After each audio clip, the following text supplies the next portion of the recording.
যেন ফাঁক ফোকর দিয়ে আরেকজন তৃতীয় কেউ যেন না যেতে পারে, কারণ ওনার নিরাপত্তা সঙ্গে আমাদের আইন শৃঙ্খলা বাহিনীর যারা জড়িত আছেন সার্বক্ষণিকভাবে কাজ করছেন। আমরা জাস্ট একটু সহযোগিতা করছি। আমি সেজন্য আইন শৃঙ্খলা রক্ষাকারী বাহিনীর সদস্যবৃন্দ যারা রয়েছেন বিভিন্ন ডিপার্টমেন্টে, আমরা বাংলাদেশ জাতীয়তাবাদী দলের পক্ষ থেকে আপনাদের সবাইকে আন্তরিকভাবে মোবারকবাদ জানাই, ধন্যবাদ জানাই এবং অভিনন্দন জানাই। পাশাপাশি আমাদের দলের যারা ভলান্টিয়ার, সকল ভলান্টিয়ার্সকে আমি মোবারকবাদ জানাই, ধন্যবাদ জানাই। দায়িত্বশীলতার পরিচয় আরো বেশি দিতে হবে, কারণ ভারপ্রাপ্ত চেয়ারম্যান সাহেব যখনই আসবেন আমি লক্ষ্য করছি হাতের ডাইন দিকে এখানে একটা বিশাল চাপ তৈরি হবে। এই চাপটাকে অ্যাকোমোডেট করার জন্য আমাদের দলীয় যারা ভলান্টিয়ার আছেন, অ্যাক্টিভিস্ট, ত্যাগী কর্মী যারা আছেন, আরো বেশি ত্যাগ স্বীকার এই মুহূর্তের জন্য করতে হবে। সামনে একটা ঢেউ তৈরি হচ্ছে, সামনে ছাত্রদল, যুবদল, বিএনপির ভাইয়েরা, অঙ্গ সংগঠনের ভাইয়েরা যারা রয়েছেন, আপনাদেরকে প্রোটেকশন দেওয়ার জন্য একজনের মধ্যে যেন চাপটা তৈরি না হয়, প্রোটেকশন যেন স্ট্রং থাকে।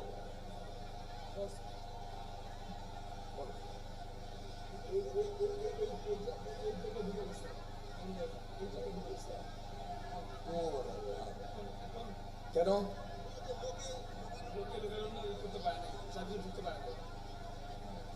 আচ্ছা, আমি বলছি, আপনাদের দৃষ্টি আকর্ষণ করে বলছি, কনফার্ম হয়ে জানান ওই ওই ওই দিকে ঢুকবে কেন? গাড়িতে এই দিক দিয়ে আসবে, এটা তো হইল না।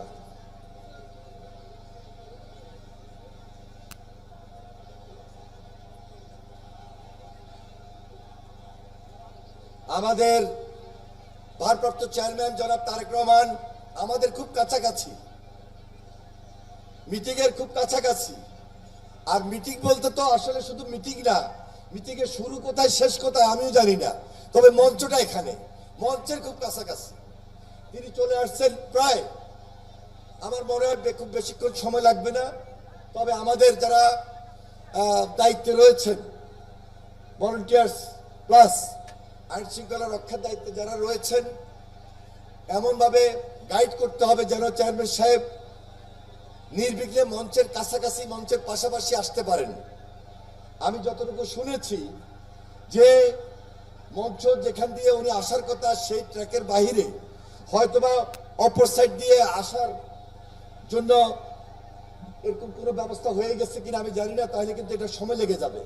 তা আমি অনুরোধ করব, আমাদের মঞ্চের পাশে দিয়ে যে রাস্তা আসার জন্য যেটা নির্ধারিত, সেই জায়গা দিয়ে যদি আসতে পারে সবচেয়ে সুবিধা হবে, না হলে আমাদের সময় ক্ষেপণ হবে এবং চেয়ারম্যান সাহেব এখানে আসার ক্ষেত্রে একটা সমস্যা তৈরি হতে পারে। এজন্য আমি দৃষ্টি আকর্ষণ করছি যে আমাদের